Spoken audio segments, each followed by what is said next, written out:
everyone seems to be rolling in now. We've had a sudden uplift in the last minute, so if people have just joined us, welcome. This is our GDPR Action Plan webinar with Ian West, who hopefully you can all see Ian on your screens at the moment, and then hopefully you can either see my screen or a screen that says Anthony Memos, one or the other. So just very briefly, I just want to introduce us over at RP Analytics. So we work in data, and we specialise in all things data. And as part of that, we've been doing this webinar series where we're trying to bring experts like Ian out to the wider community. So it's trying to connect people like Ian to people who might be interested in what he's got to say, and also vice versa. So we've found that it's been really successful. Can people still hear me? Yeah, excellent. So we've found that it's been really successful to date, and that we've had a really nice response from it. So I suppose really what I'll do now, or what I'd like to do, is hand over to Ian, really, if Ian can still hear me. Yep, I can hear you fine, Anthony. Excellent. So Ian was Vice President of Digital Information Analytics, Information Management and GDPR. So he's really is the man to know and the man to speak to about all things GDPR. So he's very kindly agreed to do a very detailed webinar for us today on what GDPR is, what you need to know, and how to do it. So I'm not going to say any more than that, really, than to introduce Ian. I would probably say if you want to keep questions until the end, although Ian may decide against that. And then just to say as well that we will be sending out a recording of this for everybody that's attended. We'll be sending out details so that if anybody wants to reach out to Ian or myself or vice versa, then we can do that afterwards. But without any further ado, I suppose I might as well hand over to Ian. Ian, if you just want to press the screen share button on your webinar. There we go. Everybody's now seeing my screen with the words GDPR Action Plan on the middle of it. Yep, can see those. Okay. Well, thank you very much, Anthony. Much appreciated. As Anthony was saying, my name is Ian West. Until a few months ago, I was the Vice President of Digital Information for a very large global consulting firm. My background is 30 plus years in the information management, governance, information security and privacy space. And I was introduced to the whole subject of GDPR a little over 3 years ago now. I did a piece of due diligence on an organisation we were looking to acquire, and they were part of the original organisation that were lobbying the European Union for the regulation that we now know as GDPR.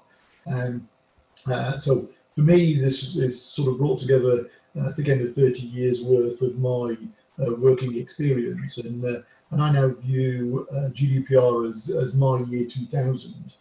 Slight difference between year 2000 and GDPR. Year 2000 was entirely an IT problem, and entirely focused on hardware and software, and a lot of organisations obviously re-engineered their hardware and software stacks.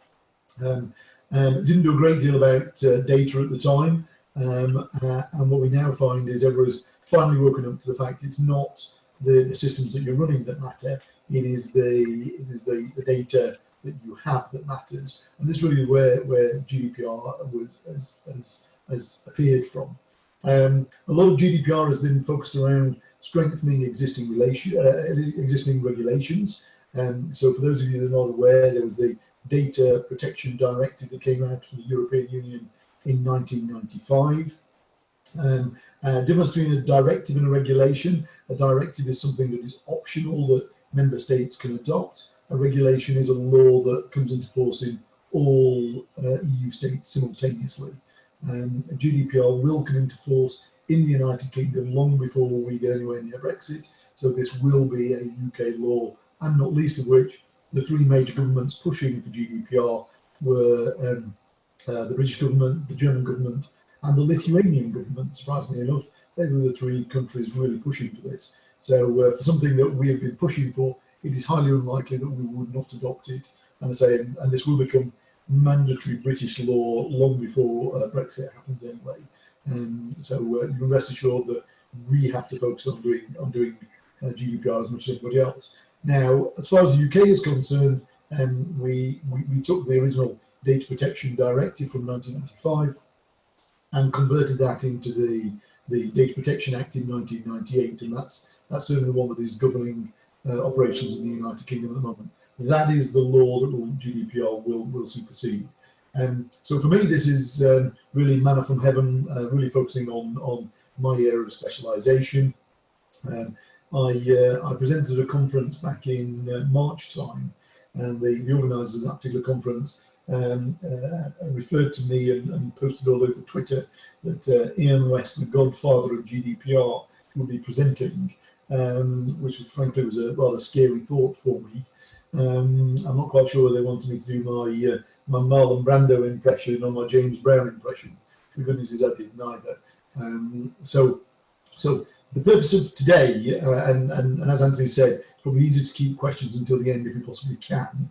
By all means, scribble them on the Q&A pad as we go. If there's anything that arises, we will try and answer them towards the end of the session. It's just easier on a webinar to do questions at the end than try and take them as we go through the presentation.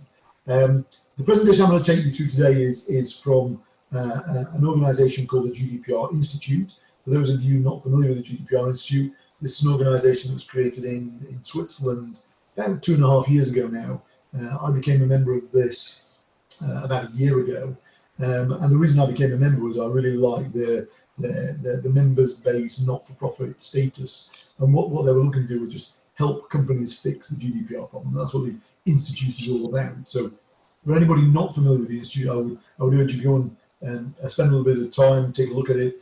Purely from the point of view, it is a great resource repository for knowledge, insight, etc. And I'll take you a dash through some of the slides here. So the founders of the Institute kindly agreed for me to share this presentation with you today. So I just want to take you through a quick dash as to how they're approaching the market and how they see the action plan as far as GDPR is concerned. So without further ado, why don't we bowl in? So for any of you that are not that familiar with GDPR, it is a phenomenally simple subject. Okay, it is all about putting control of your data back with you. Okay, as opposed to the organisation that holds your data. So GDPR is all about trust. There's nothing but trust. Do I like you? Do I trust you? Am I going to share my data with you? And if so, what are you then going to do with it? And that is all GDPR is all about. But this puts the control of your data back with what the regulation refers to as the data subject. The data subject is the person whose data is being held. In this case, it's you. It's your own personal data. You now own and control it.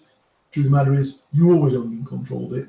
But this regulation really stiffens up the ability for you to be able to control your data in a way you've never controlled it before. So GDPR at its most simple level is trust, and actually what it is enterprise-wide trust, because GDPR now touches everything that happens with a piece of data.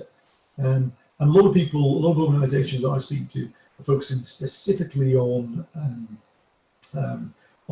customer data, and that's the one that everybody instantly gravitates towards. But it is much wider than just customer data. Okay, and let me touch on that and give you a little bit more detail here. So in simple terms, the impact of GDPR is focusing on any organisation that controls or processes personal data about any EU citizens, and that is in its broadest sense. And when I use the term EU citizens, what I'm meaning is customers, employees, suppliers, contractors, subcontractors, if you're government bodies, citizens, if you're healthcare individuals, patients, you name it. It's in the broadest sense of person data. And if you're holding any of this information, you've got until the 25th of May of next year to go fix the problem. So what's that? About 8.5 months. And if you don't fix this, and you have a data breach, and the likelihood is you will have a data breach, and I was posting on LinkedIn only a few minutes ago about the massive data breach that Equifax, one of the two major global credit referencing agencies, have had in the last couple of days, where they've lost 143 million people's details, including all their social security details, etc., in North America. And interestingly, Equifax were one of the organisations that have been contracted by the US government to protect personal data, and they've just reported a data breach with 143 million people's data having gone. So what you will have to do is manage the fines associated with this, and also the reputational damage that goes with every data breach. Now, for those again not familiar with the regulation has really stiffened up the financial penalties, and the headline act is up to 4% of your last year's global annually reported turnover, or up to 20 million euros, whichever is the greater. So if you're a small company, obviously 20 million euros will be the greater. If you're a major corporation, then you potentially 4% of your last year's turnover could be a huge amount of money. I think we're all familiar with the breaches that was announced by Yahoo about 12 months ago now, where they originally said we've lost 500 million records to the Chinese. They then went on to say, about a month later, said we haven't lost 500 million records. We believe we've now lost 1.1 billion records, and we believe they've lost them to the Russians. In Yahoo's case, the 4% fine would undoubtedly have been levied, because they waited 2 years before telling anybody that they'd had a data breach. And the regulation now says you have 72 hours to tell the regulator you've had a data breach. That's not 2 years and 72 hours, it's 72 hours. So the fact that Yahoo waited 2 years means they would have incurred the full 4%. In Yahoo's terms, that would have been a fine of $197 million. And any CFO who is writing a check for $197 million as a fine is going to find that very, very painful. So what you have to do here is look at the fines and also the reputational damage. Your customers won't trust you, they will go elsewhere, shareholder value will decline, executives will get fired. So the reputational damage is colossal. And again, I can take you through any specific examples on that as well. There are numerous good examples starting to emerge of the reputational damage as well. So let's move on and look at what the Institute is focused in on.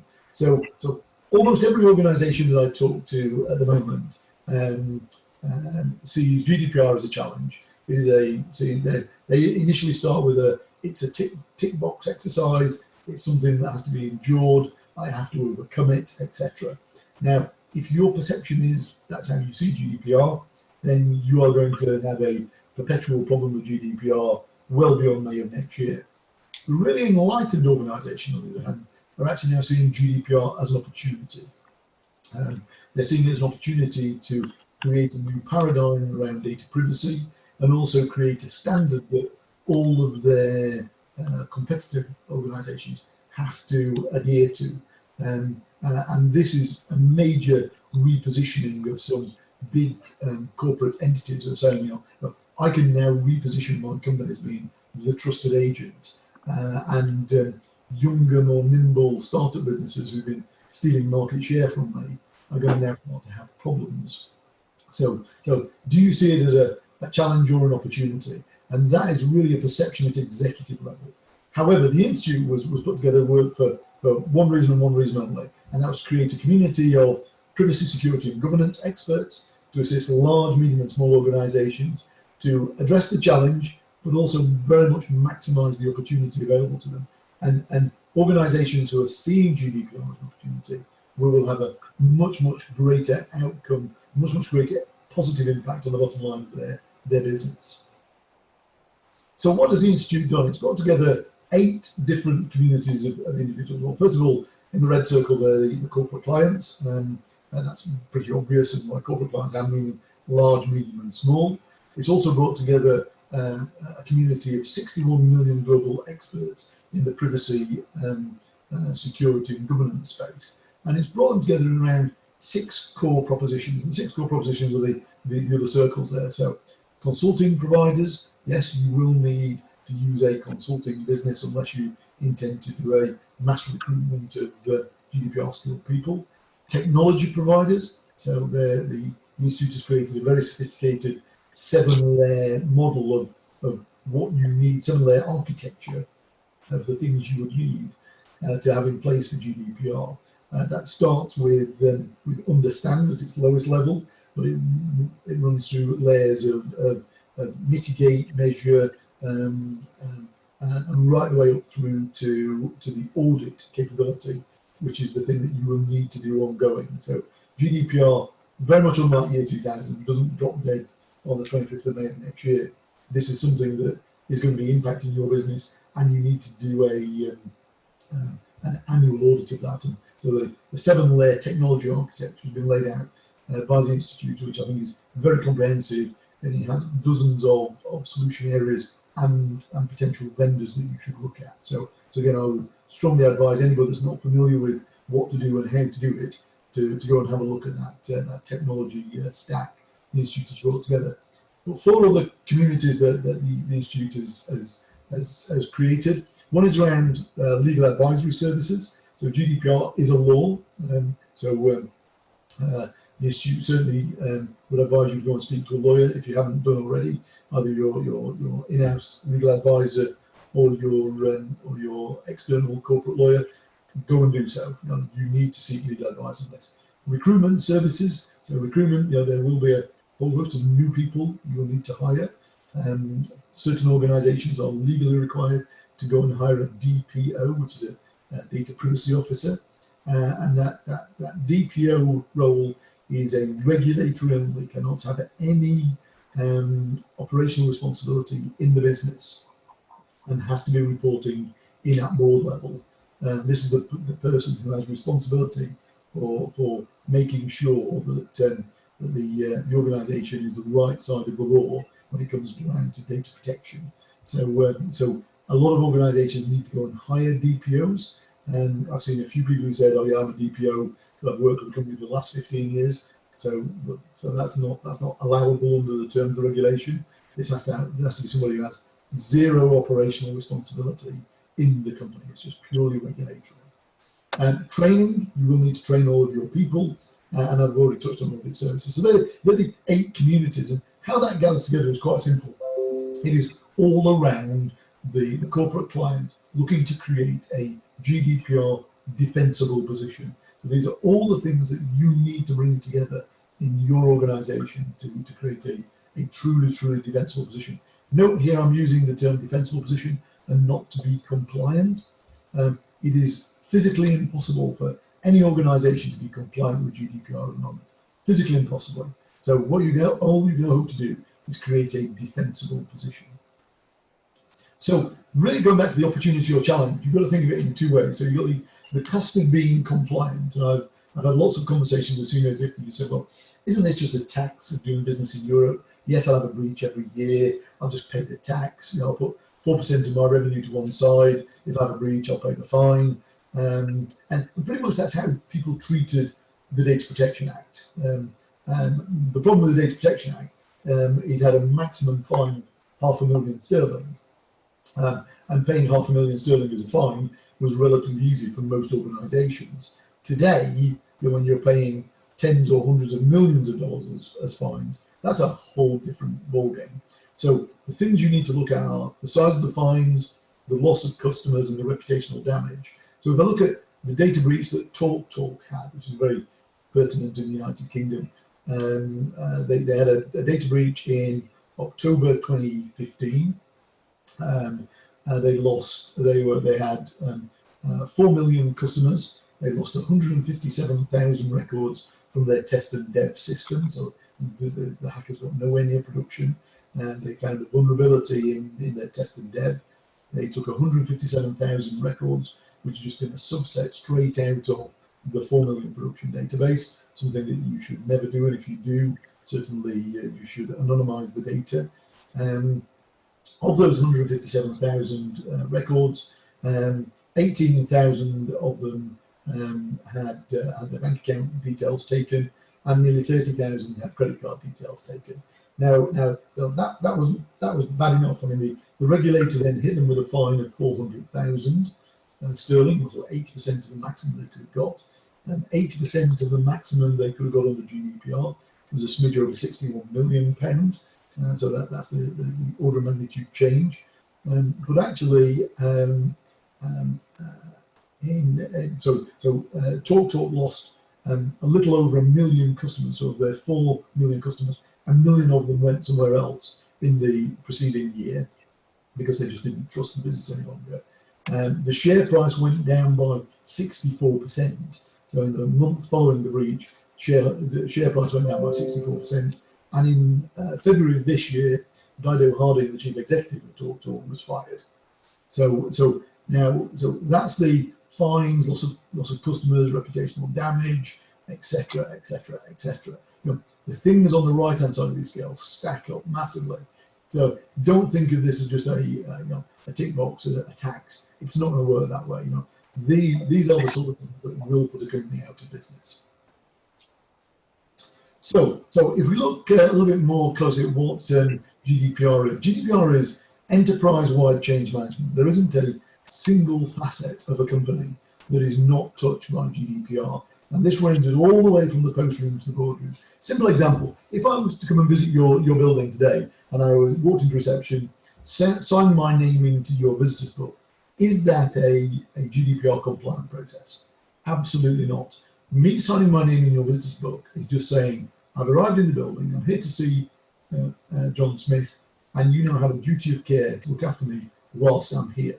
What it's not there to do is to inform everybody who walks into your office after me that I've been to visit John Smith, which is what all visitors' books do. And I do it myself. I'm particularly good at chatting to a receptionist, arrive 10 minutes early, chatting to a receptionist, flicking back through the visitors' book, see who's visited over the past few weeks.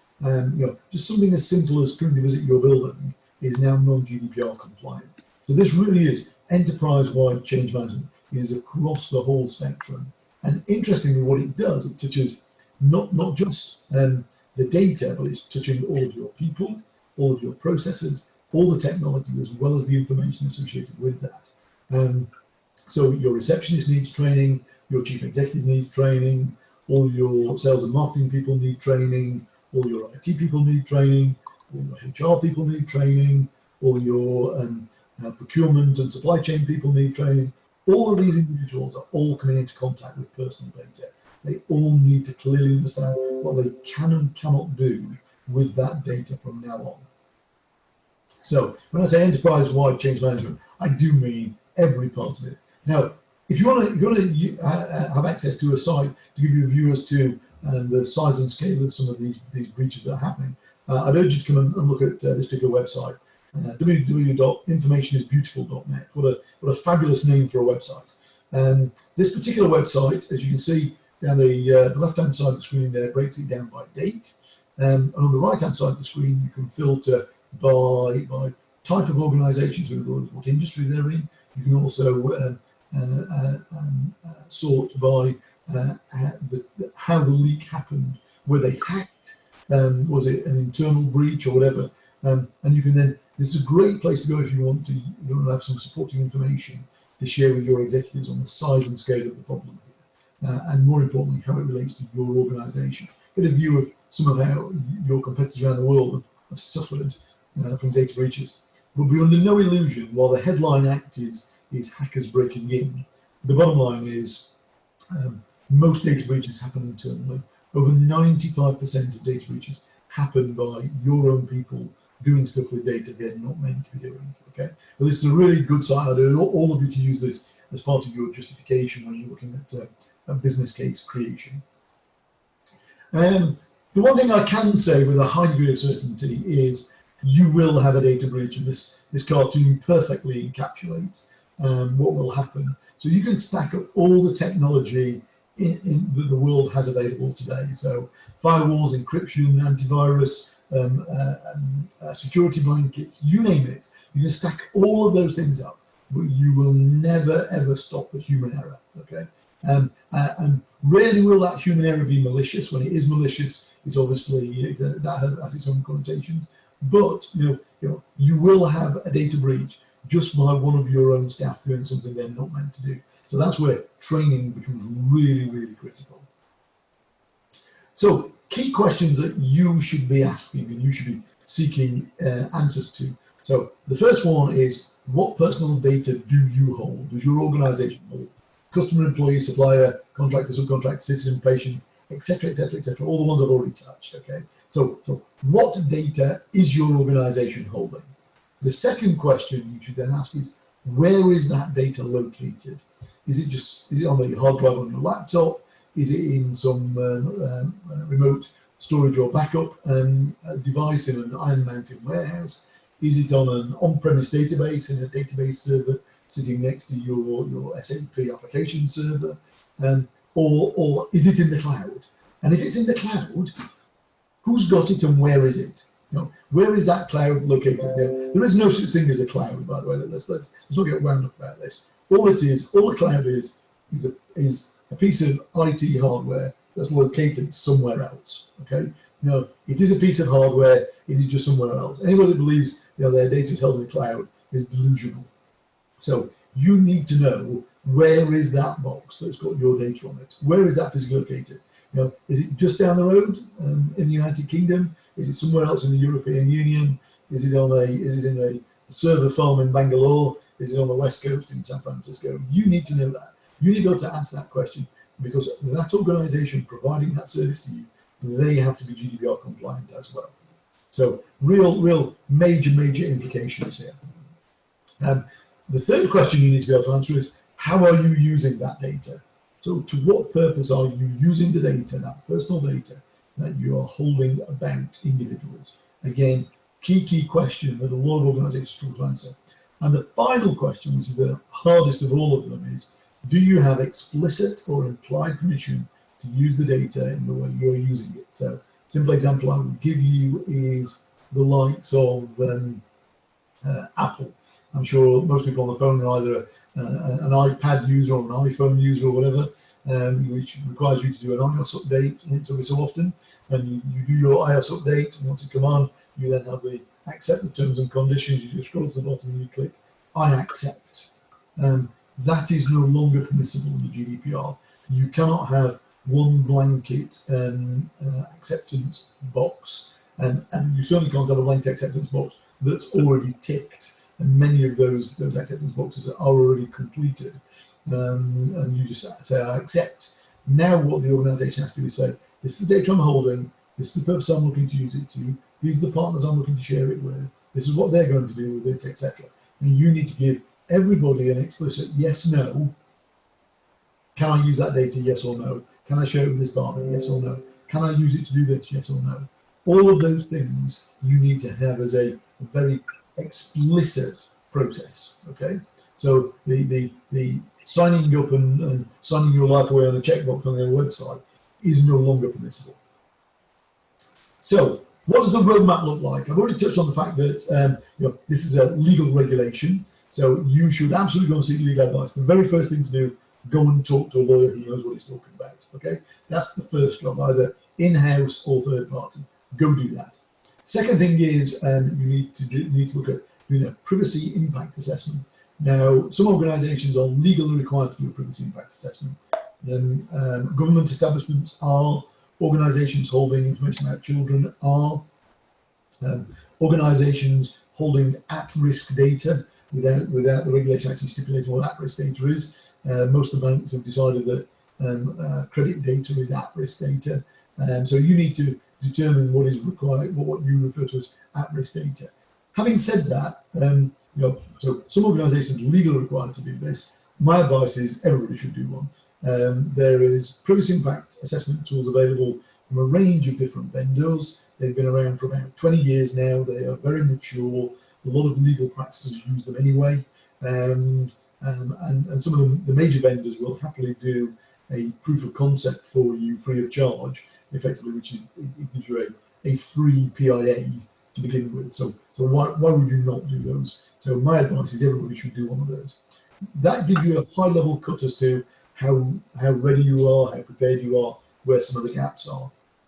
That then drops you into a detailed readiness assessment. So what do I really need to do? And that's typically a consulting exercise done by a group of experts in the space, and that can range from a couple of weeks up to a couple of months, depending on size and complexity of your organisation. Again, if you're not already on that roadmap of those three things, you're already on the way to not standing a chance of being compliant by May of next year. These are things you should have been doing a year ago.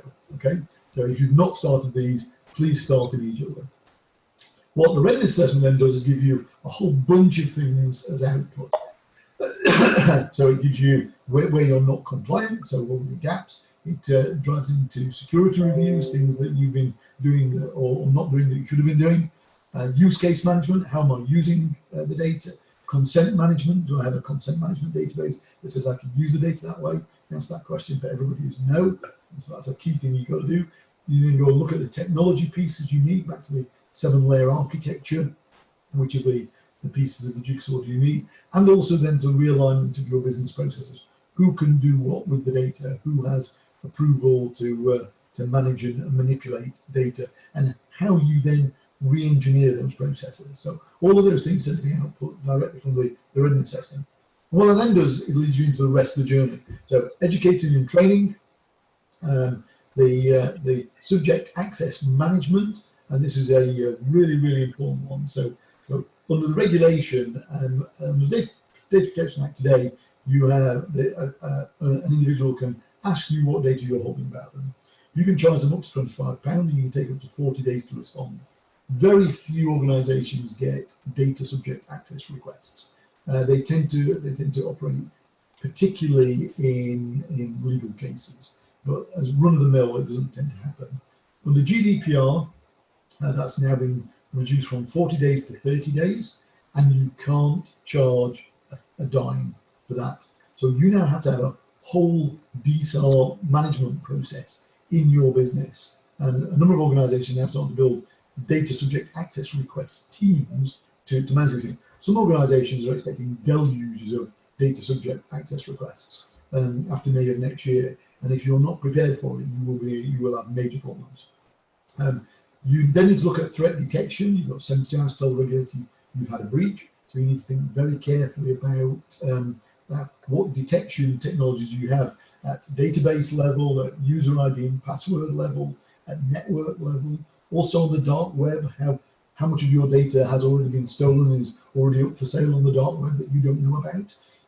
So those things need to be in place. Case management technology again has been around for about 20 years, but it's a new use case whereby you need to look carefully at what happens if you have a data breach. You will have a data breach, so get all your processes in place, get all your case management in place. Once you've done all those things, you then create your defensible position, which is all about doing what you say you're going to do, which then drops you into your annual GDPR audits. When your auditor comes in, does your financial audit, they'll come do a GDPR audit for you as well, and they'll say you're doing what you say you're doing, or not, as the case may be. So this is the 15-step roadmap the Institute has built. I actually think it's one of the most comprehensive I've seen anywhere in the marketplace, and it covers absolutely everything. And there's a detailed presentation behind each one of these bubbles as to what you need to go and do. But as a high-level summary, these are the things you need to think about. So, immediate action plan. What does the action plan look like? Legal advice, privacy impact assessment, readiness assessment. They're the three key things I touched on the previous slide. And you need to go and address those key questions. The key questions were: what data have I got? Where is it located? How am I using it? And do I have explicit or implied permission to use it that way? They're the four key things you absolutely need to go and look at. And what I would also do is suggest that you need to go and secure executive sponsorship and a meaningful budget. I'm seeing organisations who have been asking for a few £100,000, and organisations who turn over billions. This is woefully undercalling the size and scale of this. I know one major high street bank who have allocated 60% of their global IT expenditure per annum for the next 3 years to fix this. That organisation spends just under 2 billion sterling per annum on IT. So those mathematicians online, that means that bank is allocating 1.2 billion per annum for the next 3 years, so a total expenditure of 3.6 billion to fix GDPR. That organisation spent just under £1 billion fixing year 2000. Okay, so I'm seeing a lot of organisations woefully underpalling the size of expenditure that they are going to need to make to fix GDPR. This really is enterprise-wide, and it changes everything at a way that has never happened before. So when I say meaningful budget, I really do mean meaningful budget. Exec sponsorship, really critical. I'd like to suggest that you get that every executive around the table has a clear understanding as to what their personal responsibilities are, but you do need an exec sponsor owning all of this. My recommendation is Chief Operating Officer. This is an operational issue when all said and done. If you don't have a COO, then the CFO or ultimately the CEO needs to own this. But every individual around the boardroom table needs to clearly understand what their responsibility is in GDPR. And interestingly, about a month ago now, the Lithuanian government, who obviously were driving forwards for this regulation in the first place, have added a new layer on top of the regulation, because the regulation is the minimum standard you have to achieve. And the Lithuanian government has now put together criminal sanctions. So if you're the executive responsible for GDPR in your company and you are willfully negligent in the way you're dealing with personal data, you can now be held personally liable. And this is personal culpability. This is the individual in question, the CEO, the COO, whoever, could actually go to prison for personal culpability for the organisation being willfully negligent. So so this executive sponsorship really is very, very important. Do we see those sort of criminal sanctions coming to the UK? Maybe. Watch this space and let's see what happens. But the regulation as it stands is serious enough to begin with. Next thing, consent management strategy. This is really important. If you can't trust your data, if you don't know how you obtain the data, don't try and use it. JD Wetherspoon's, the pub chain, took a very brave decision about 8 weeks ago because they did not know how they obtained their customer database, and they chose to delete the whole thing. They could not explain how they obtained your phone number and an email address. So as a consequence, as opposed to asking you, could they continue holding your data, they took the decision to delete all of it and start again, and actually have a complete understanding of how they pulled everything together as they did it. So really, really very important.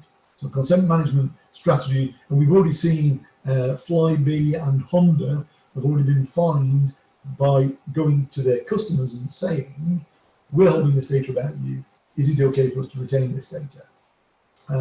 In Honda's case, out of 287,000 customers in their database, 3 of them complained, and Honda got an £18,000 fine from the regulator as a consequence. In Flybe's case, about 18 people complained out of about 160,000 people, and they got nearly a £30,000 fine. So just seeking re-consent to hold the data you've already got can open the door up to you getting a fine, because the individual is saying, well, they should never have had my data in the first place. How have they got my data? And they'll go, you then get a fine as a consequence. So be very careful on your consent management strategy. Build a data subject access request. So I think I touched on that with insufficient detail on the previous slide.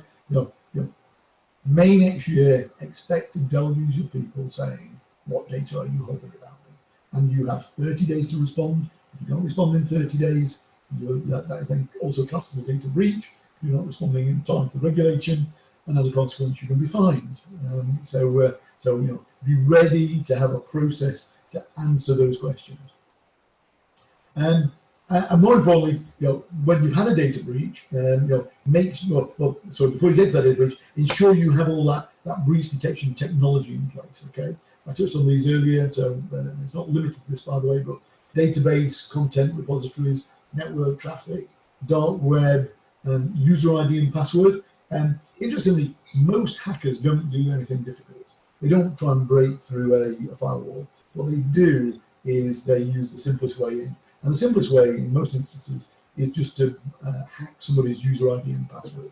And that's, if you don't believe me, after this call, go on YouTube and type the words, how do you hack user ID and password? Okay. YouTube will then present you with just under 1.1 million videos that explain how you hack user ID and password. And if anybody recalls the data breach that Tesco Bank had last November, when they lost, when 30,000 bank accounts had various amounts of money plundered from them, that was proven to be an inside-out job. That was somebody internally in the bank whose user ID and password was illegally used by somebody externally. Okay, so that is the easiest way for any hacker to break in, and so user ID and password detection, so the legal patterns of usage, etc., are well worth making sure you've got technology that covers those. And finally, it's prepare for the worst and breathe a sigh of relief if it doesn't happen. That's the action to take. So that's the immediate action plan that I'm advising every client that I'm talking to. This material came direct from the GDPR Institute. It is something that I use in some of my consulting work with customers. I'm a paid member of the GDPR Institute. I say it came into force about a little over 2 years ago. I joined it a year ago myself. I really enjoyed the members-based, not-for-profit, philanthropic approach that the Institute had, bringing together experts in their respective fields. The Institute asked me to join their advisory council back in February this year, which I was delighted to do, and that advisory council got some of the great and the good individuals in this space in the world. It's got chief information security officers, chief privacy officers, etc. So I would strongly advise you to join the Institute. It costs you the princely sum of 20 quid a year. So if you're interested in this this area, I would strongly advise you to go there. But it has a lot of good knowledge and expertise that you can make full use of. So at that point, the how to do GDPR, the things you need to think about, I'm sort of finished and very, very open to questions. So anything that has emerged that individuals would like to ask questions about. Brilliant, thanks for that, Ian. That was really useful actually, and I've been sat taking notes, and I think I need got some work to do on our database after this call. So I'll let you know what questions we've got come through. We've had a couple come through actually, Ian, while the presentation was going on. So I'll probably start with those if that's okay. Yeah, please do. Yeah, Jeremy's asked us what constitutes personal data, and I think just to clarify, Ian. He said that this is to clarify things like B2B contacts, so an email list of businesses in his phone and contacts of clients, etc., that he keeps on his phone. Okay, really, very, very good question. Actually, I did have a slide about types of data that I took out a while ago to try and keep the deck down, but it's a very good question, Jeremy. So in essence, there are 4 types of data that you need to think about. So the first, and let me take you through a scenario here that I think everybody will clearly understand. Okay, so travel, we'll just get on aeroplanes when we go on holiday, etc. So there is an American Airlines flight 115 that is leaving Heathrow Airport North Runway at 11 o'clock tomorrow morning to fly to Boston Logan. Okay. That American Airlines flight does that journey every day of every week, and on that flight there is seat 6F. Now, everybody knows there's a seat 6F on every aeroplane, so I'm not telling you anything you don't know. Everything I've just said there is just data. There's none of that is personally identifiable. It's just data. Okay, so that's the first level. GDPR does not have any coverage whatsoever on data like that. Okay, it's not interested in the slightest. Okay, what we then do is move on to the next level, which is called personal data. So the scenario is that I have a 6-digit alphanumeric booking reference that says it is me that is on that aeroplane tomorrow, and it is me that is sitting in seat 6F. So all of a sudden that flight has now become personally identifiable to me, because when I made the booking and paid with my credit card, I got the 6 alphanumeric booking reference. What did they also capture? Name, address, date of birth, next of kin, mobile phone number, passport number, etc. they collected a whole host of information. They also happened to pick up, my seating preference, which is I prefer to sit on the right-hand side of the fuselage, because I like to lean to my right-hand side. So when I'm leaning and falling asleep, my head is on the right-hand side of the fuselage, as opposed to seat 6A, where I'm leaning on the left-hand side of the fuselage. Right? It's just a personal preference that I have. I know it sounds peculiar, but it is what happens.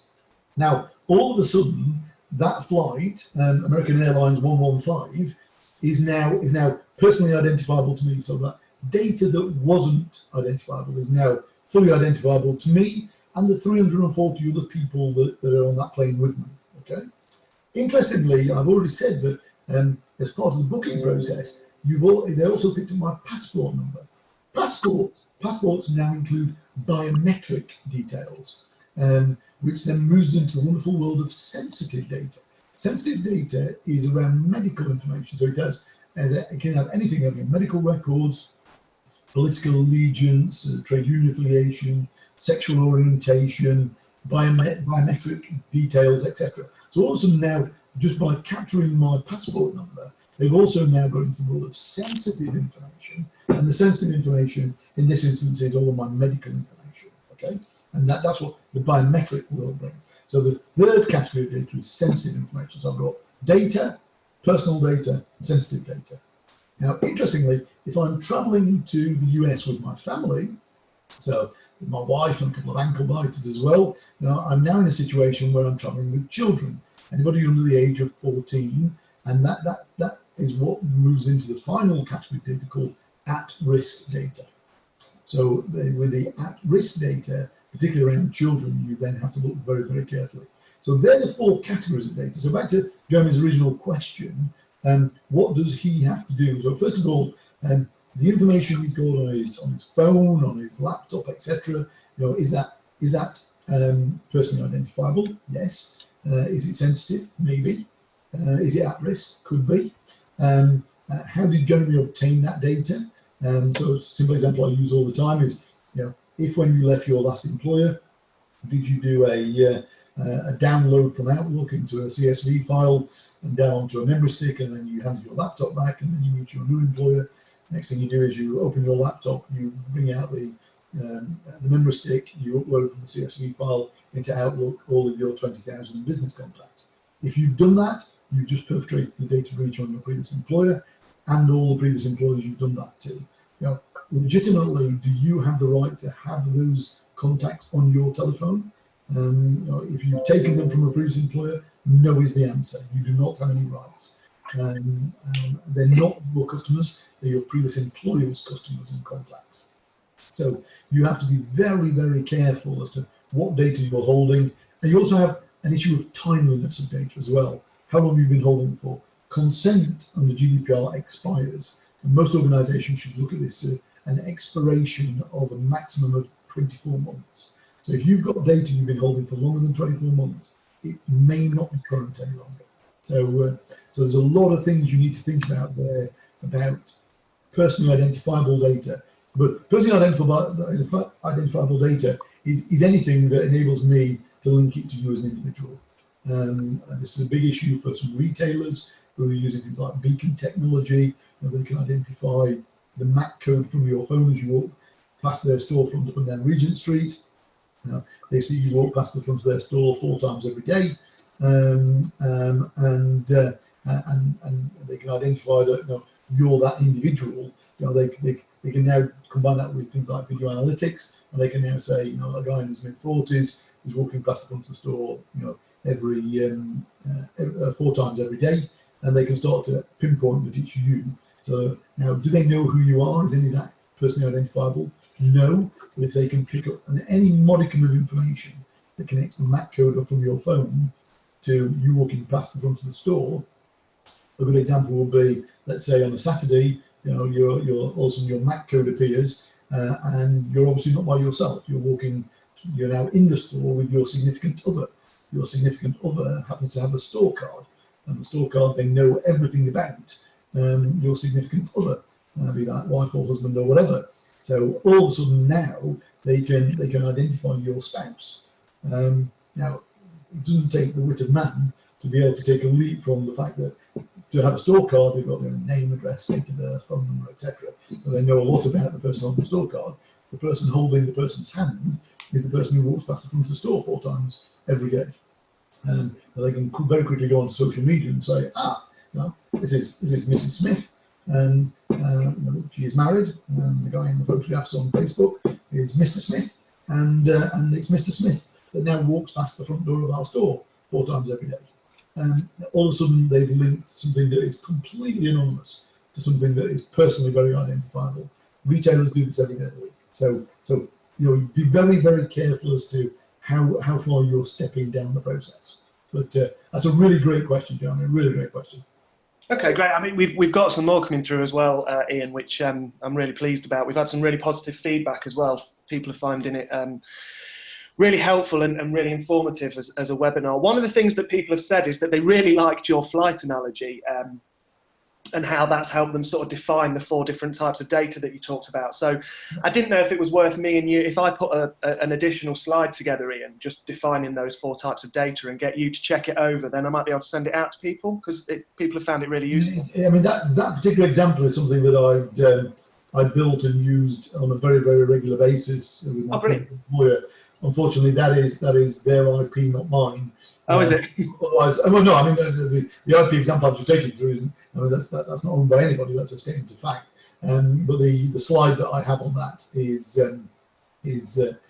private IP. So I can't. I don't have any access to that any longer. I mean, I have presented on multiple conferences in the past. So you may well find if you hunt out any of the GDPR conferences I've presented in the last 8 to 10 months, you'll find that slide in there. So you make yourself an awful lot of work there. Unfortunately, that's not something that I can touch on. It's not my IP.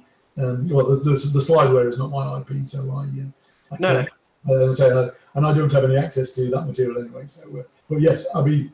If you want to do that, Anthony, I'd be delighted to do so. Yeah. No, lovely, definitely. Another question we've got here, and I think I know part of your answer to it, but how do you see the role of a DPO developing in a school context? Louise said budgets can ill afford additional staffing, so could the role be shared or external? Oh no! So I mean, again, great question from Louise.